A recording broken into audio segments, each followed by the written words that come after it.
The new channel.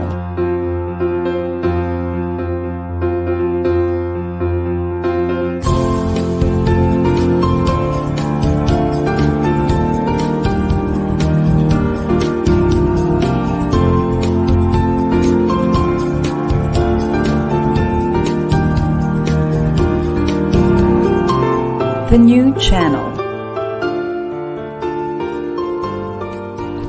Hashtag TNC Now.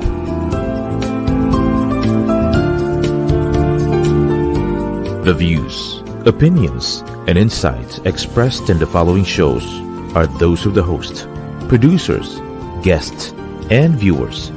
They do not necessarily reflect the position of the channel. Viewer discretion is advised. Hello and welcome to the new channel. Our passion transforms a community channel that sees all things new. My name is Jennifer Nuya, live streaming from Cavite, Philippines. You're watching Stories from the Fringe.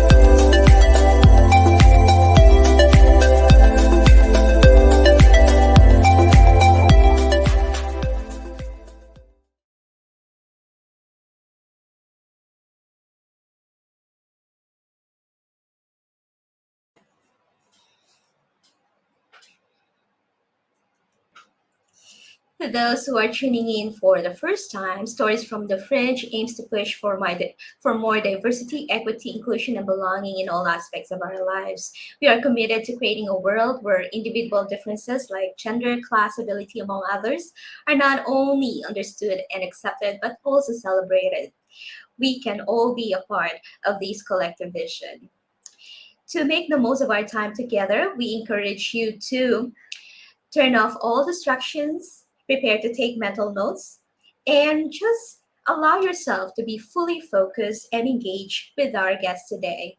Today, I'm happy to welcome on our show Tim Green. Tim Green is a 55-year-old Canadian who has been living and teaching in Asia since 2005, and he's been living and teaching in Japan for over 15 years.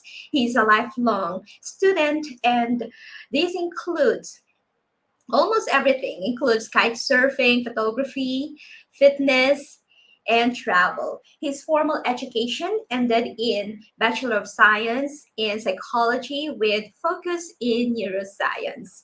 And his informal education will never end. And he typically listens and reads to a book every week, including management, psychology, grit, marketing, creativity, and many others.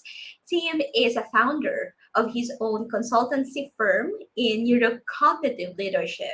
He helps business leaders to do what they do best and even better by applying simple, ancient, and modern techniques backed by scientific research and by his own experience.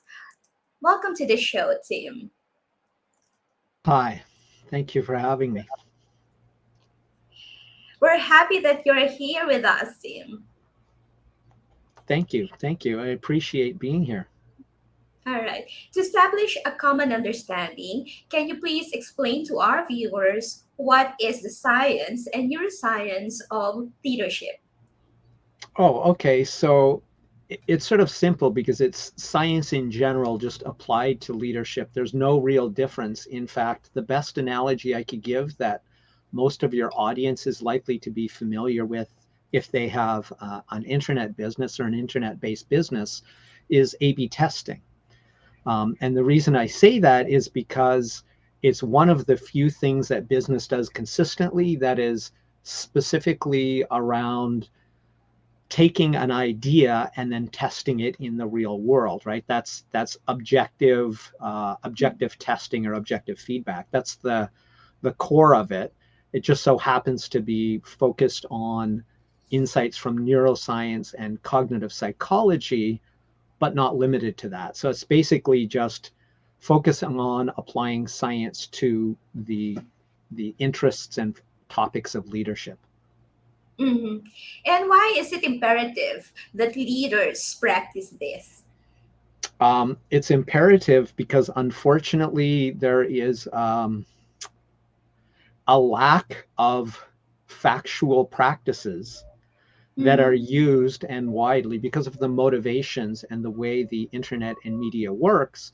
Is you can make exceptional claims like, oh, our attention span is only 8 seconds, which is absolutely not true, but that's popular. Things that will spread and things that will get clicks, regardless of their scientific foundation, become supposed common knowledge when in fact they're pseudoscience. And when people start following principles that aren't true simply because they spread in media, well, they're not going to get the same results of, we don't when we get in an airplane, nobody questions the validity because everybody knows the science works, and we bet our lives on that. When it comes to business practices and relationships and things and leadership, there are techniques out there that people use believing they work with no real proof. It's just, their friends talked about it, so they believe it.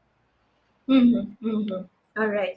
So motivations is one of the many reasons why aren't there more leaders who are implementing this. So now that if there's a leader, and I'm sure there are many leaders who are listening right now, how can they start implementing this in their own organizations? Well, I mean, it really comes down to taking what most of us know intuitively.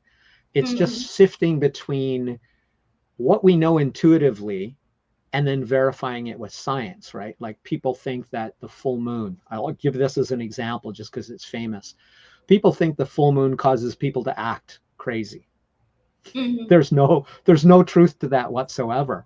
But as an example, if you believe that as a leader, your expectation, now we get into biases, your expectation of what somebody says at work is colored by your belief and your knowledge that there's a full moon, and now they say something that could be a joke or could be serious, but you're filtering it through these moon mad colored glasses.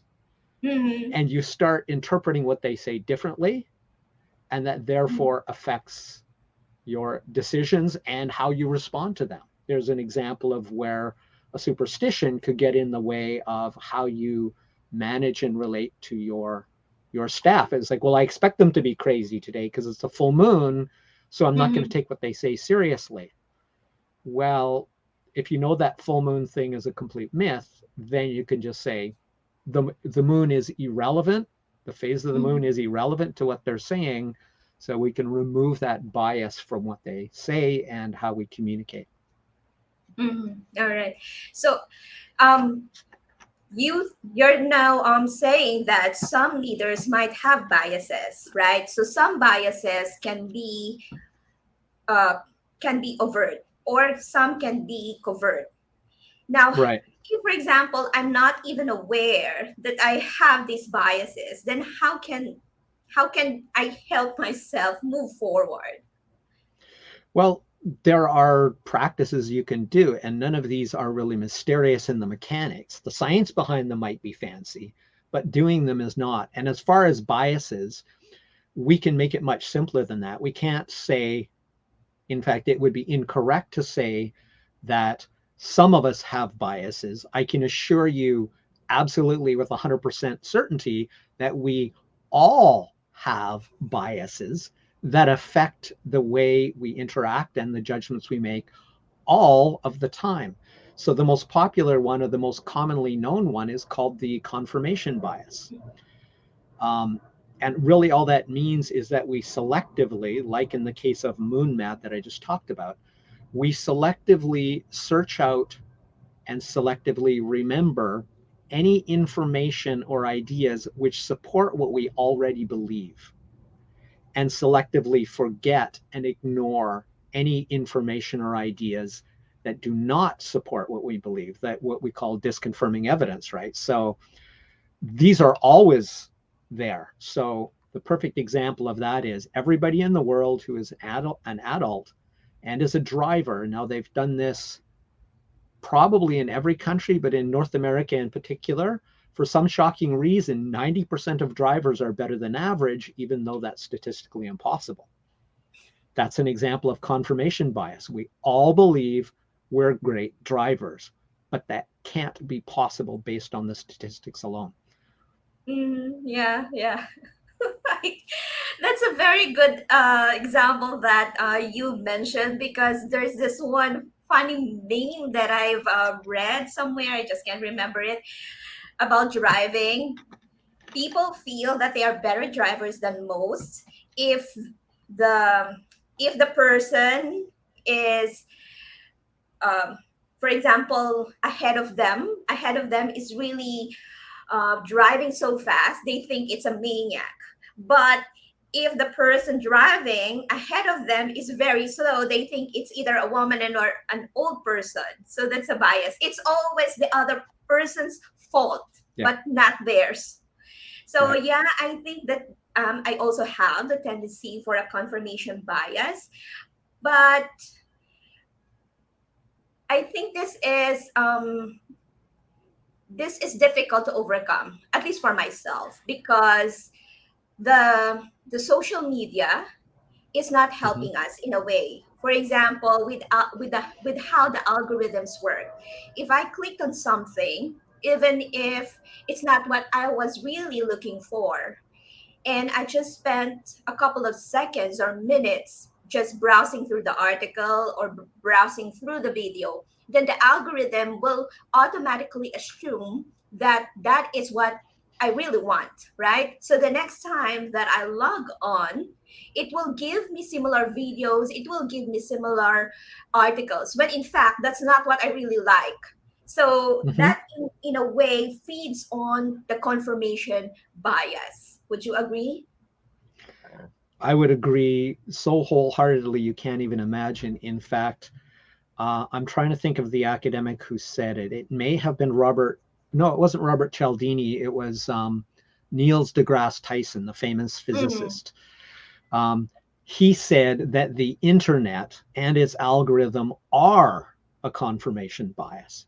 And you're completely right. Now, one of the main things we can do as individuals and as a group is to, one, to be aware of the confirmation bias, is to at least to some degree be capable of counteracting it. But this is where we can use the genius of the crowd, the genius of one another.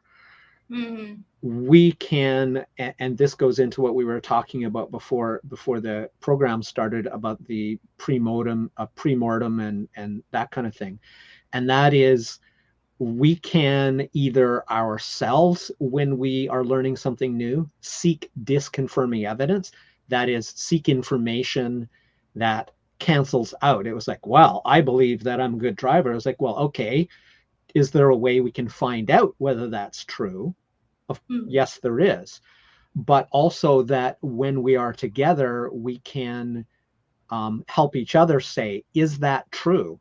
That's Mm-hmm. oftentimes what I do when I'm doing a video or an article. And it's like, well, I have heard that widely. Maybe I should check it before I go sharing that with people as though that is the truth, because I'm not certain. And that's one of the reasons I found out about the 8-second attention span thing, is I checked for myself to see, is that true? I doubted it, but I didn't know. So I actually looked. So this is something we can do for each other and within ourselves. So number one, be aware that we all have confirmation bias acting upon us at all times. And two, seek out disconfirming evidence, or have somebody else in each meeting. It was like, okay, Does everybody believe this is true? And somebody goes, okay, since we all believe this is true, let's try to find some evidence to show that we are in fact wrong. And the more difficult that is to find, that is when you actually go looking for it, the more likely you are to actually have an accurate sense of that business issue or that idea. So if you look for the information and you can't find information to disconfirm what you believe, then it's more likely that what you believe is correct. I love that. This is the first time I'm hearing about pre-mortem, because coming from the corporate, after the implementation of a project or an activity, we usually do the post-mortem, but never the pre-mortem. So I'm pretty sure that our audience is also appreciating this. Yeah. So Just out of curiosity, should I define pre-mortem? Because I'm not sure that that's a commonly understood word. yes, please. Yes, please. Oh, okay. So a pre-mortem is the opposite of a post-mortem. It means at the beginning of a project, before, and especially when you're at gates, depending on the system you're using for your decision making and implementation, it is essentially projecting your mind into the future, time travel in a sense, as Daniel Kahneman would say, that you are imagining, if we do make this decision and go forward with this action, what is the worst possible outcome? What would that look like? So if we imagine we do the project and it becomes a disaster, what would have happened to bring us to that disaster? But also to do the opposite. So you look at the worst possible outcome and what would potentially lead you there before you take the action or make the decision, and then look at the best possible outcome and what would have led you there. So you start at the end and then work backwards going, okay, what would be most likely to lead to the desirable outcome we want? And now you've, one of the reasons you do this is exactly what we were talking about, the confirmation bias, is you're looking at disproving your successful outcome and adding in these new variables before you make the decision. So you're sort of balancing out that you're adding in the disconfirming evidence before spending any time or money. Now you're better informed and more likely to make a good decision about how you move forward with your project. I hear you, team, in that respect, but you can only plan so much. We have what we say Murphy's law, right? That if anything bad can happen, it will happen. So shall we also consider that when we do the pre-mortem? Of course. I'm actually sort of an anti-planning guy in a sense. That is, and again, Kahneman in his book Noise, he talks about this a ton. And really what it comes down to is we have to also get over ourselves in imagining, because that's what Kahneman did. His specialty was about decision making, and mostly not only our biases, but all of our biases and something called noise, which is that we make decisions inconsistently. If we're in a bad mood, our decisions are different than if we're in a good mood. Same person, same situation, different decision. So that's his latest book was about that, what he called noise. So of course, we absolutely have to acknowledge that there are so many unknowable things that what you're doing is you're just making your best effort based on the known variables. At the same time, you should always be, I think of this, I usually call it immediately actionable solutions.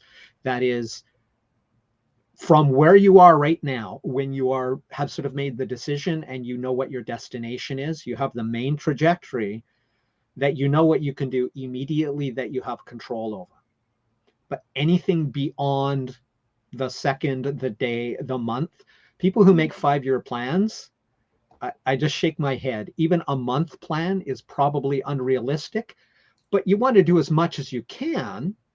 But you're absolutely right. We have no idea what we don't know. Anybody who believes that they did, I want to ask them where their COVID plan was. Whose 5-year plan included COVID? And we already know the answer is nobody's, proving your point. So I'm very much in support of do as much as you can based on the knowledge you have, but absolutely be ready to adapt continuously and immediately, because that's the reality of life, is we don't know far more than we do know. All right. Okay, so this what I'm hearing right now is an antithesis of what I have been hearing for a lot of years now. Like some people, they will ask you, "What are your what is your 5-year plan? What is your 10-year plan?" And now you're saying, ditch the 5-year plan, adapt. So shall we adapt the goal or shall we adapt the strategies towards the goal? So Well, I think it's in the language we use. There's nothing wrong with saying, here's where I want to be in 5 years. The problem is when we set up specific actions or ideas, assuming that we have we have basically the arrogance to think that we know well enough what's going to happen. So your target doesn't need to change. So your destination doesn't need to change, but just be ready in a moment's notice. Don't be so attached. If you overplan something, you're mostly wasting time, because by the time you get there, you're not going to know what the conditions are. So it's more like, and Adam Grant talks about this. I loved what he says. He says, you don't need to know, you don't have to have a plan to get there. You simply need to have a compass or something to that effect. And that's essentially it. You should assume that as long as you have a target destination, you will be continuously adjusting your plan. And a lot of gurus have talked about this in the past. It's like a plane or a ship is off course 90% of the time. That's the essence. So you make a clear target. Then all you can do is roll back to where you are right now, and the next immediate steps that are within your control that you can act upon. Everything else is the best speculative plan you can make with the information you have. Yeah, and that's why this makes the iterative approach very useful. You don't need to amass all resources, spend a lot of time before you go out and release your product. You can start with your minimum viable product if you want to release a product or a service, and make experiments along the way, tweak it, improve it based on the feedback of the customers and the other major stakeholders. That's beautiful. Right. Yeah, I mean, that's really what it comes down to. You don't have to like it. In fact, this goes to the essence of the whole neurocognitive or scientific leadership, is whatever we think we know, until it interacts with, I usually say, the universe. I'm not religious, so just the universe. Until you test your rocket, it's all educated guesses. Yeah. And we have to balance that against, with minimum viable product, it has to be, at least in my opinion, about specifically what kind of product it is. Because unfortunately, what I find as a consumer and having a background in product development, that there's a lot of products out there that were let the minimum viable product concept and its implementation, to me, is best, in a sense, mostly kept behind the wall of R&D. If you bring out a product that is fundamentally inferior because you want the market to basically do your R&D for you, then you've let it into the wild too soon. So there's also a balance between that, right? Because if you put out a terrible product, it's not people's job to do your R&D for you. And yet I see a lot of physical products, because they're manufactured, it's not easy to roll back, or it's not easy to change when your molds will cost you tens or hundreds of thousands of dollars, unlike software. So software, sure, you can put it out kind of broken and not perfect, and then manage your customers' expectations. But if you have a physical product, you should be pretty far along the path. Otherwise, what are you going to do? Are you going to change all your molds? Are you going to retool your entire factory because you put out a product before it was ready.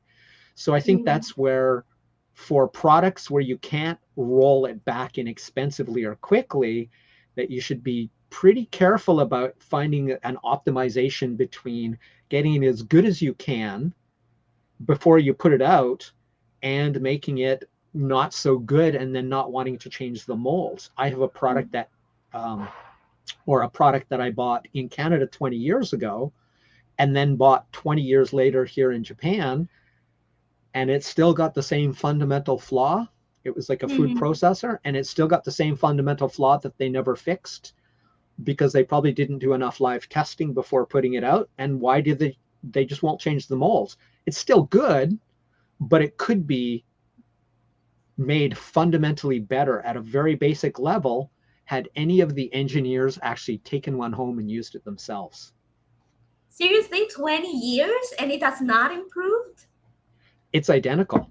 So I don't want to identify the product and maybe get sued by a megacorp, but suffice it to say that there was the way you put the lid on is unclear and it's not intuitive, right? So from a user experience point of view, it's counterintuitive. The chute, is the chute closer to the user or further from the user? And I know this is a problem because when I used it 20 years ago, the first one, I had problems. And when I used it 20 years later, after having used one for years, I still broke it accidentally because there was nothing to make it obvious or impossible to put it on incorrectly. So literally, it could have taken a giant yellow label or something to say, you know, user side or far side, something that could have made it very obvious the way it must go on, or make the design such that it was impossible to put the lid on incorrectly, and it would have solved it. But remember, this means retooling something, complex injection molds that could have cost them hundreds of thousands of dollars. And only somebody like me is maybe going, oh, you could have made that better at first. Yeah. I sometimes also think of that myself when I encounter such products. All right. So we'll go for a short break. And after the short break, we'll continue the conversation. Sure. Thank you.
Greenfield District, the future-ready district, home to Greenfield Tower. With its state-of-the-art fiber optic internet backbone, connectivity is built right into residences like Twin Oaks Place. 15 flourishing hectares right at the heart of Metro Manila, so that at work and at play, we can plant a future where dreams grow. Greenfield District, the future-ready district.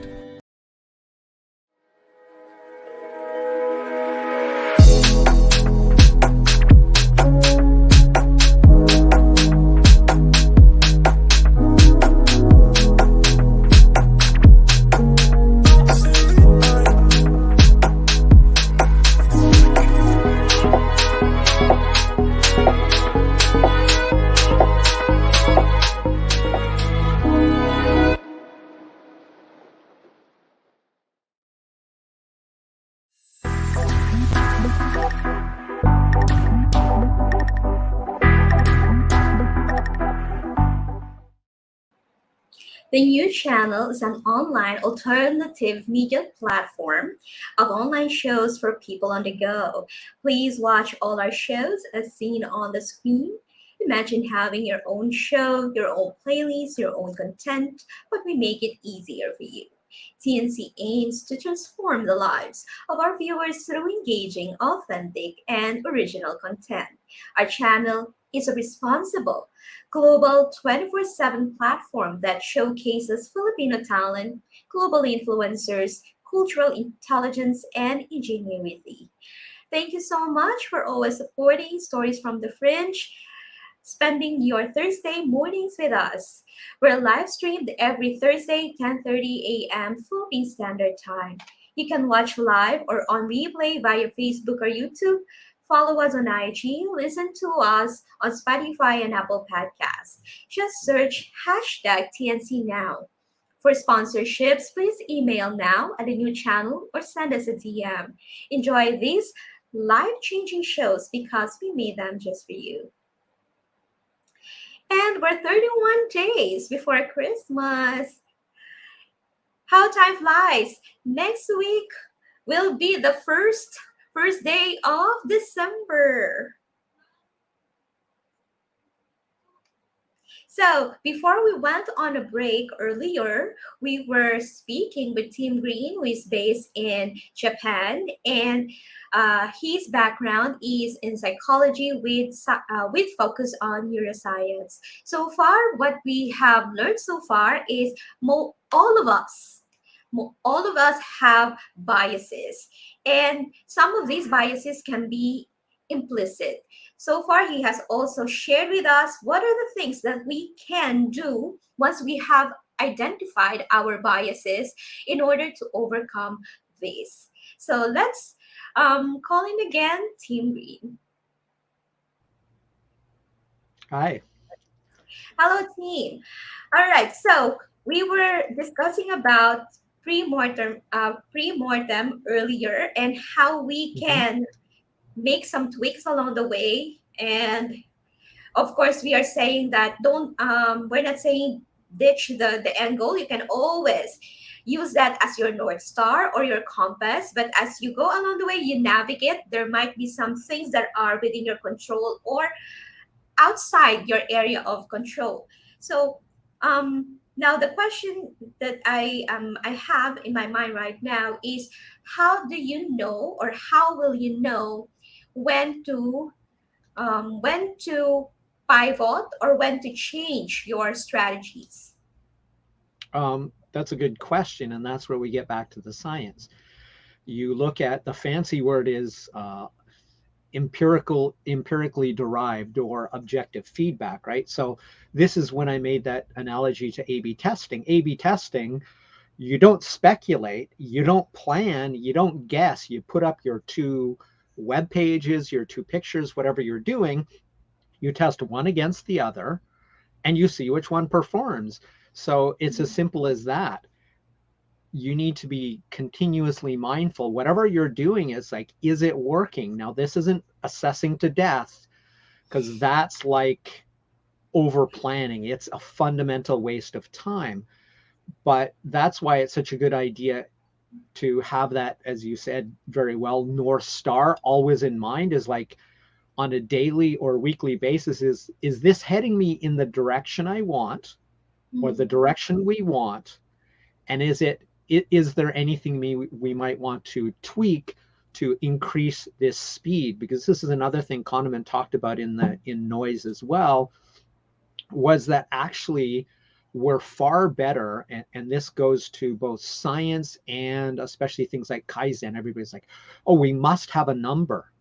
Actually, and as a science guy, it took some time for me to decide this was the case, but he clearly shows that we're actually better at relative scales. That is, are we moving faster or slower? Does that strawberry smell more or less delicious than this strawberry? Is it sweeter, more sweet, or less sweet? So that I always think in terms of that trajectory, is like, is the trajectory you're on taking you where you want to go? And if it is, you may not want to change it. But if you want to test it to see if you can increase the speed of moving towards your target, well, then that's when you introduce some version of the A/B testing. Should we do more live podcasts? Should we focus on specific topics and be willing to test on whatever sort of rate you want to do? But in general, you just need common sense. Is like, is this working and how well is it working? And then decide whether you want to modify it or take what you're doing and test it against something that has been adjusted in some way, ideally just like an A/B test with only one different variable, so you understand what is making the difference. That's the scientific aspect of it. All right. So this analysis, A/B testing, and then post-mortem after the implementation of the project or activity, these are more of logical. But how about those people who are more creative? How does creativity also figure in leadership? Greatly. All these things that I'm talking about, it may sound like I'm all about science and logic, and that's true, but I'm also a lifelong inventor. I basically see fundamentally no distinction between science and logic and creativity. The creativity mostly comes into how you apply things, like saying, okay, we are better at comparing things one to another, so comparing one thing to another, than we are assigning an arbitrary number. So let's say it was an interview and you were interviewing me and 3 other people.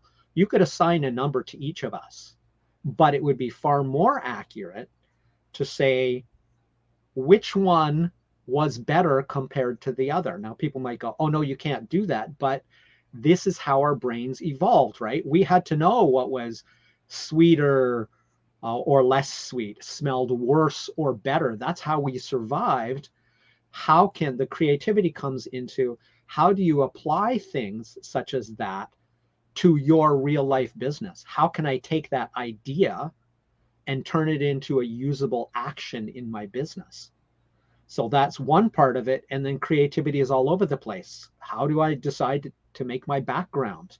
And creativity is most greatly served, and this is research back too, by the group.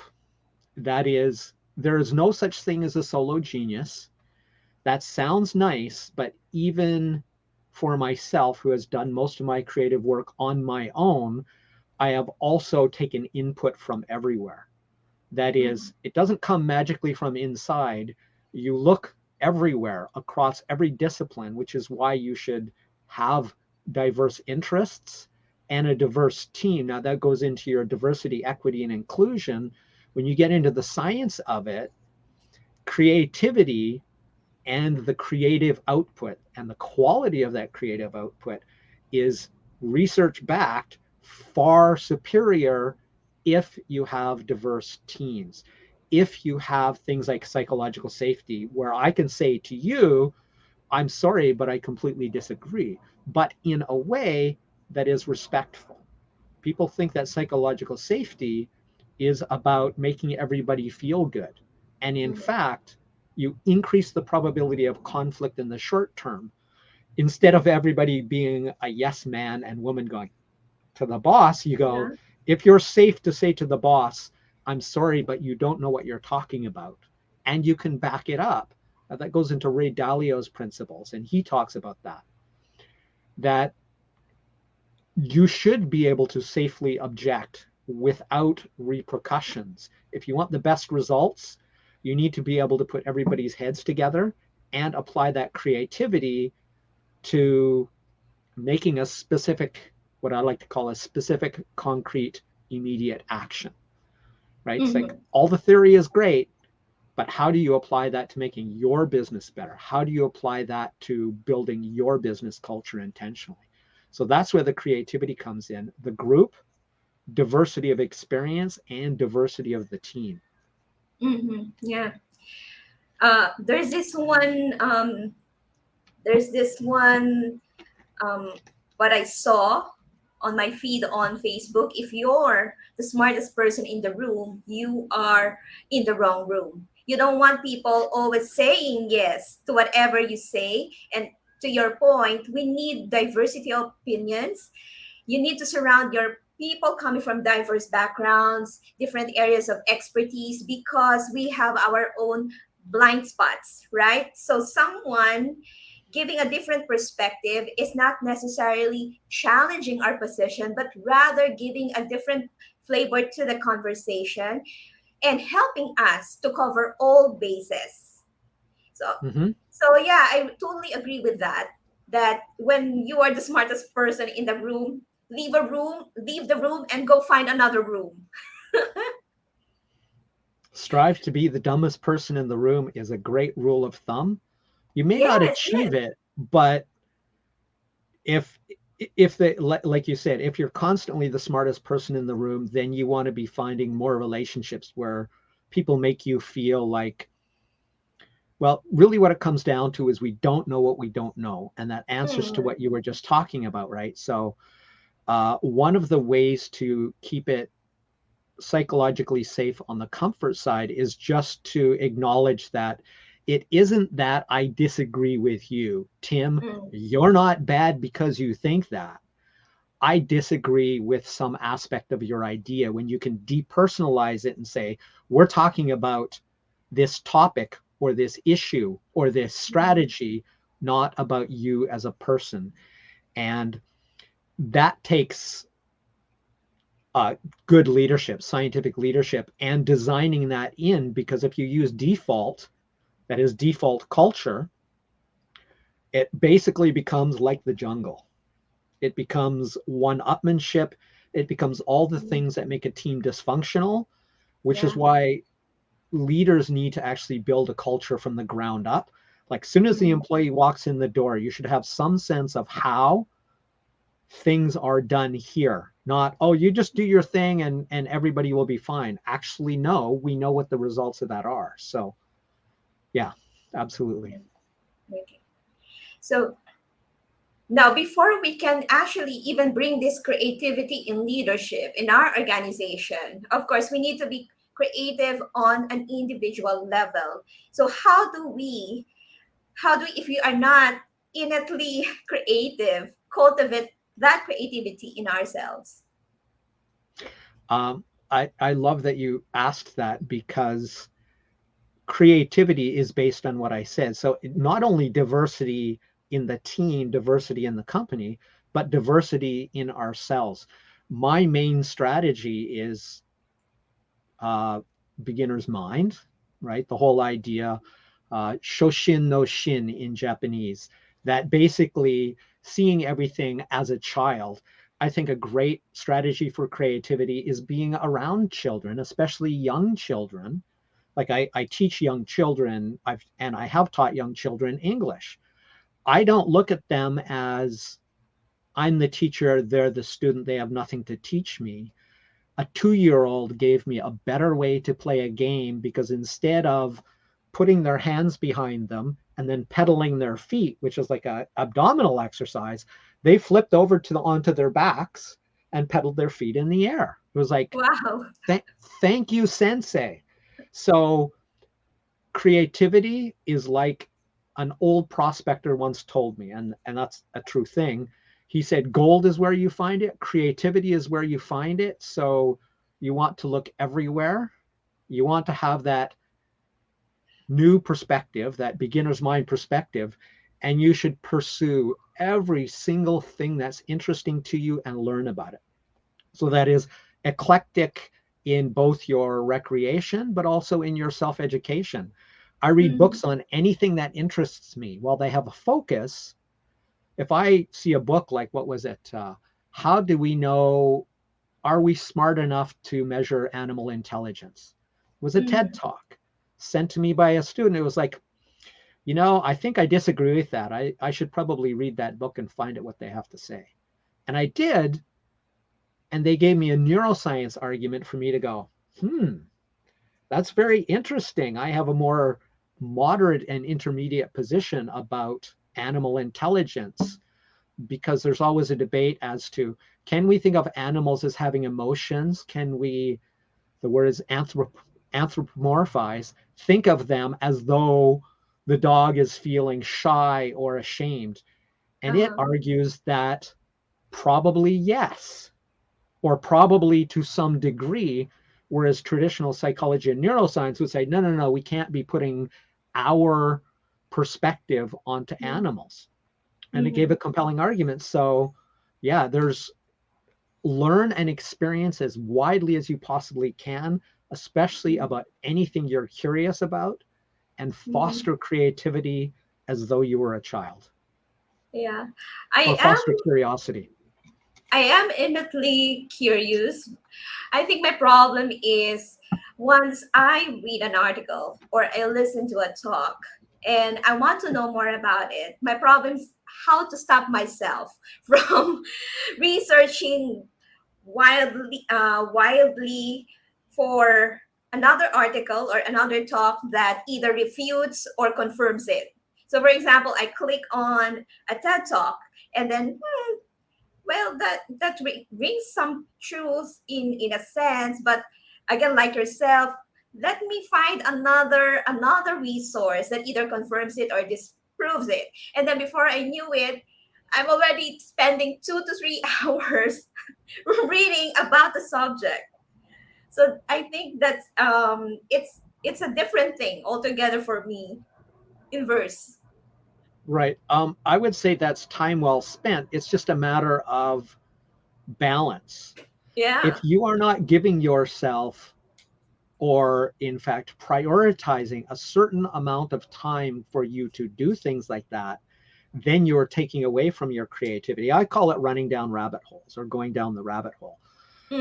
As somebody with ADHD, and people put a lot of information on that, most of which isn't true. Living with it and having a background in neuroscience, I know what it really is. But people go, oh, you have that, oh, poor boy. It's like, you wish you had it. It helps my creativity. Not that it isn't without challenges, but the point is, allow yourself to run down rabbit holes, as you just talked about, but understand that that time isn't overtly practical. So allow for that, but allow to go, okay, well, I've just spent 2 hours doing this. Okay, that's enough for today. Or it's my day off. I can do this all day long, and give yourself permission, just the way you would with the work-life balance. It's okay for you to spend 3 months of vacation if A, you can afford it, and B, that will actually make you better when you do get back to work. So it's that balance. Indulge that curiosity, but it's not the only thing you have to worry about. So be mindful of the other things you then need to do at a later time or a later day. Yeah.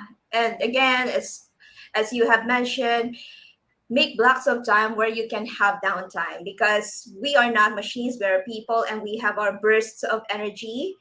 I have this one technique that I have been using to help me with that. and that is Pomodoro technique. Usually, you can work on 90 minutes with af- after every 25-minute intervals, you can have a 5-minute break.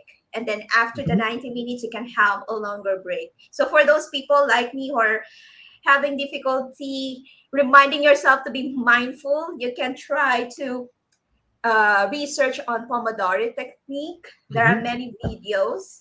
There's this one guy, I can't remember his name, but he has a lot of followers on YouTube. He's also based in Japan. Like he has Mhm. these videos, come study with me, and he has, you can see him reading a book, studying, and he's following the Pomodoro technique. It's helpful because he also has some soft background music playing in the background, and you feel that it's as if you're studying with him. I can't just Right. recall his name. Sorry. It's all But good. really It's all good. helpful videos. I'm glad you brought up Pomodoro and timing because that gives me an opportunity. The principle and the idea of Pomodoro is totally solid. The time frames that people are using are arbitrary, and I can find, because I've checked, I can find no scientific evidence around 25.5. In fact, the only evidence that I found suggested that 25.5 is probably the least productive schedule because there's other research out there, which I'm having problems finding, that says after you've been interrupted cognitively from one task to another, because single tasking is the reality of our brains, multitasking is a myth. So if it's true that it takes 25 minutes for your brain to get fully back on task, then that means doing something for 25 minutes or 20 minutes, thereabouts. That's what I'm going to call it speculation that seems scientific, but I can't find the evidence for. That would mean it takes you 20 minutes to get back into the flow of your cognitive focus. You do it for 5 minutes, and then you take a 5-minute break, which represents an interruption. Now you spend the next 20 minutes getting back to be fully focused. So I would offer this as the only evidence I found specifically that the timeframes of Pomodoro are arbitrary and unscientific. The only one that Mhm, I found that is potentially, and I can't mhm, guarantee this, but the closest thing I found to science on the subject was we have something called ultradian rhythms, which is their circadian rhythms, which is our sleep wake cycle. Ultradian rhythms are the cycles within our day that are the same as our sleep and wake or our dream dream cycle, right? We dream about every 90 minutes, 100 minutes. And that is change your Pomodoro to 90 minutes of productive time and 20 minutes of downtime. And the critical part about both the idea of Pomodoro and that recovery phase is that's not doing an easy work task. That's doing no work task. Watching cartoons, dancing, singing, doing something that is absolutely, completely outside of the cognitive task you're doing. So mhm, I would encourage you to try that, but I would also caution that I have found no evidence that you can, in fact, modify your ultradian rhythm. So if you wanted to probably do the strict test, you would have to, after waking up naturally without an alarm, click a timer and say, okay, I'm on my first 90 minutes of productivity, because that's how you sleep and wake, right? You come near the high energy part of your wakefulness, and then you go back down into deep dreamless sleep. When you're awake, you have a metabolic cycle that matches that, but it's alertness. So your increase in alertness and metabolism goes up, and then mhm, you have a 20-minute lull. So can you just arbitrarily decide when to start and end? I don't know. All I can say is I would encourage you, if you're going to use Pomodoro, 90 minutes productive, 20 minutes down, followed by 90 minutes productive, because at least that cycle is highly verified by science. Can you impose that? I don't know, but it's what I use when I do use Pomodoro. I tend to actually just go really hard until I'm really tired, and then take 20 minutes to several hours off. I don't think that's the best. I think doing a Pomodoro style technique is best.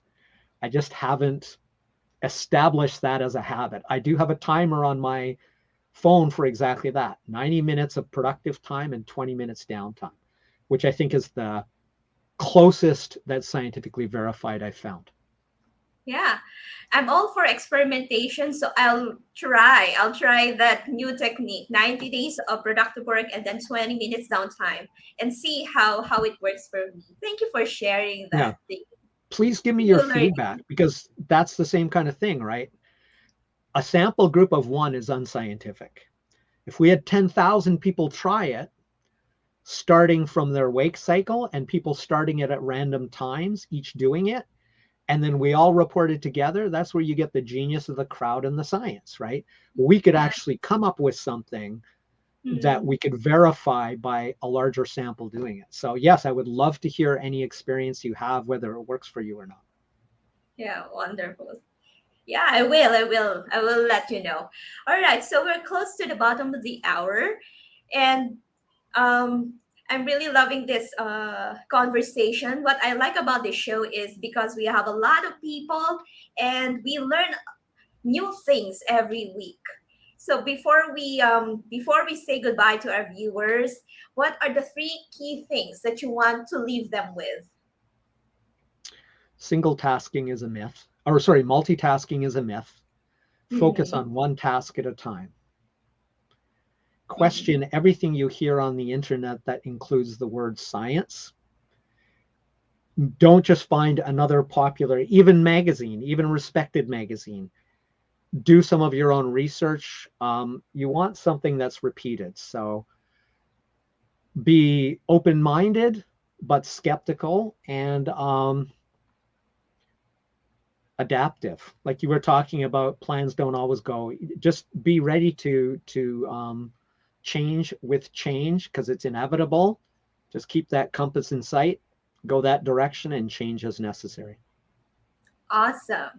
I love that. Yes.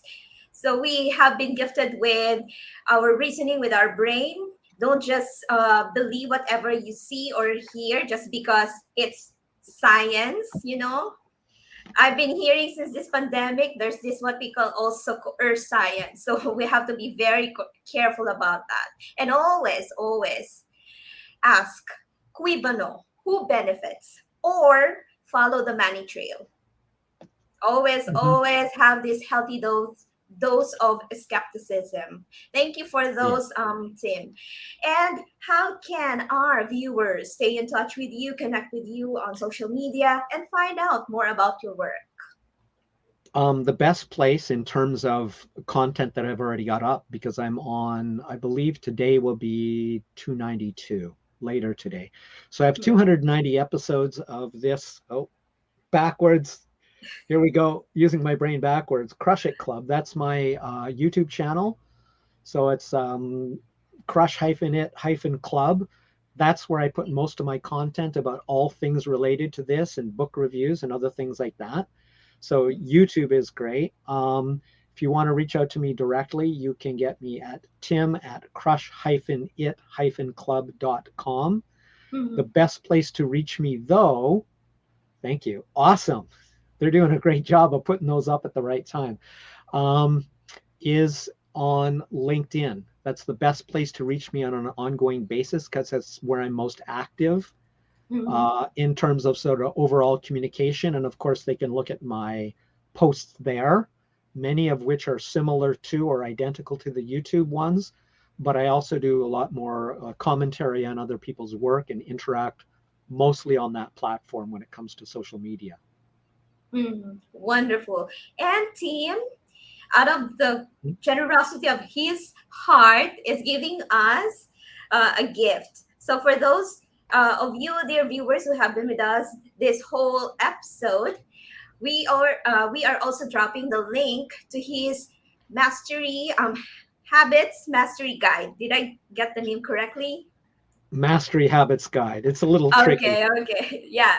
So you can get it from crushitclub.com also. So Team, it's been wonderful. It's been great to have you with us today. Thank you very much for dropping in on the show. And we'll look forward to seeing most of your videos on YouTube and the Crush It Club in the future. So, dear viewers, we hope that you have been impacted positively by this conversation with Team Green. Tune in again next Thursday, December 1st, first week of December, 10:30 a.m. Philippine Standard Time for another episode of Stories from the Fringe. Thank you all for being here with us. Enjoy the rest of your day or evening, depending on where you are in the world. God bless everyone. Thank you so much for having me.